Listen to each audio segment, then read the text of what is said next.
गाजियाबाद में rapid rail की आनंद विहार से वैशाली तक 2 किलोमीटर लंबी सुरंग की खुदाई का काम शुरू हो गया है।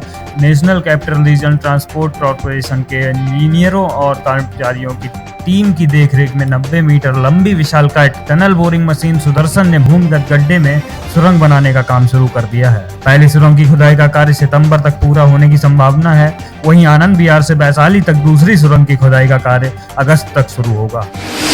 NH9 पर चिपियाना आरोबी की 4 लेन पर रखे जाने वाले देश के सबसे वजनी 2270 टन और 115 मीटर लंबाई का ट्रस ब्रिज रिकॉर्ड 2 दिन में ही अपने स्थान पर पहुंच गया है। सोमवार रात ट्रस ब्रिज को बियरिंग प्लेट पर सेट किया जाएगा।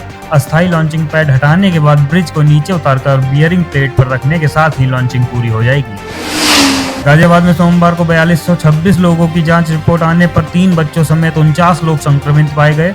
इनमें से 9 बुजुर्ग और 37 युवा शामिल हैं। 42 मरीज स्वस्थ हुए हैं। वहीं सक्रिय मरीजों की संख्या 407 हो गई है। 3 संक्रमितों को अस्पताल में भर्ती कराया गया है।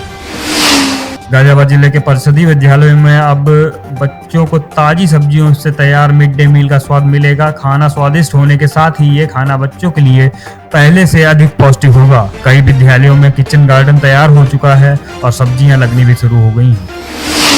उत्तर प्रदेश के गाजियाबाद में हाउसिंग बोर्ड ने इस हफ्ते यह फैसला लिया है कि वह बोर्ड की ओर से बनाई गई कॉलोनियों में प्लॉट या संपत्ति खरीदने के बाद किस्तों में अपना बकाया चुकाते समय खरीदारों की ओर से भुगतान की जाने वाली ब्याज दरों में कटौती करेगा। इस कदम से गाजियाबाद में होम बायर्स को फायदा होने की उम्मीद है, जहां बोर्ड सिद्धार्थ बिहार में एक टाउनशिप बना रहा है और मंडोला में एक और निर्माण की योजना है। उत्तर प्रदेश के गाजियाबाद के दुहाई डिपो में रैपिड रेल का मुख्य प्रशासनिक भवन होगा।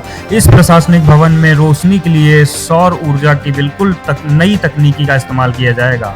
इस नई तकनीकी का नाम है solar tube day light system. पुराने सिस्टम की तरह इस सिस्टम में भवन के ऊपर सौर ऊर्जा पैनल नहीं लगाए जाएंगे, बल्कि इसमें सौर ऊर्जा पैनल की जगह एक गुंबद जैसा डिवाइस लगाया जाएगा जो सौर ऊर्जा पैनल से अलग काम करेगी।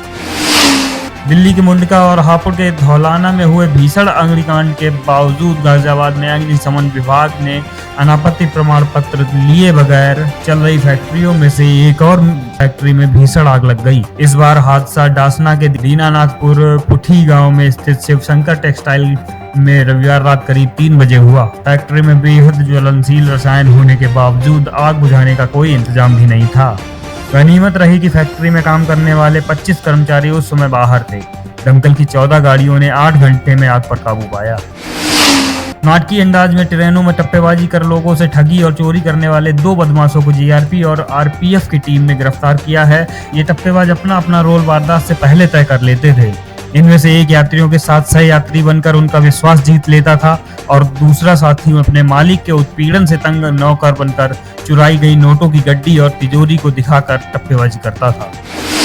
गाजियाबाद के नंदग्राम थाना क्षेत्र की एक कॉलोनी निवासी ऑटो चालक की नाबालिग बेटी घर से 2 लाख रुपए लेकर फरार हो गई। पीड़ित का आरोप है कि उनकी बेटी को कोई व्यक्ति फैला फुसलाकर कर भगा ले गया है। पीड़ित ने मामले की रिपोर्ट दर्ज कराकर अपनी बेटी की बरामदगी की मांग की है। नंदग्राम निवासी ऑटो चालक का कहना है कि कुछ दिन पूर्व उन्होंने बेटी की शादी के लिए मकान बेचकर व कमेटी उठाकर कुल 2 लाख रुपए घर रखकर रखे थे। नोएडा इंटरनेशनल एयरपोर्ट के लिए निर्माण के लिए टाटा प्रोजेक्ट लिमिटेड ने शुक्रवार को पूजा अर्चना के बाद साइट पर कार्य शुरू किया था। कार्य में बाधक बन रहे नगला जहानू व कुरैत गांव के रास्ते को बंद करने के लिए सोमवार को पुलिस बल के साथ टाटा प्रोजेक्ट्स व विकासकर्ता कंपनी ज्यूरिख एयरपोर्ट इंटरनेशनल के अधिकारी जेसीबी आदि मशीनों के साथ पहुंचे, जहां उन्हें ग्रामीणों के विरोध का सामना करना पड़ा। ग्रेटर नोएडा वेस्ट की इको विलेज 1 सोसाइटी में सोमवार को एसटीपी के निर्माण के चलते सड़क 1 फीट धंस गई। इससे बेसमेंट का एक पिलर भी झुक गया है। इससे सोसाइटी के लोग सख्ते में आ गए हैं। वहीं सड़क पर गाड़ियों का दबाव अधिक होने से उसे बंद कर दिया गया। एहतियातन सोसाइटी के 1 नंबर गेट को भी बंद कर दिया गया।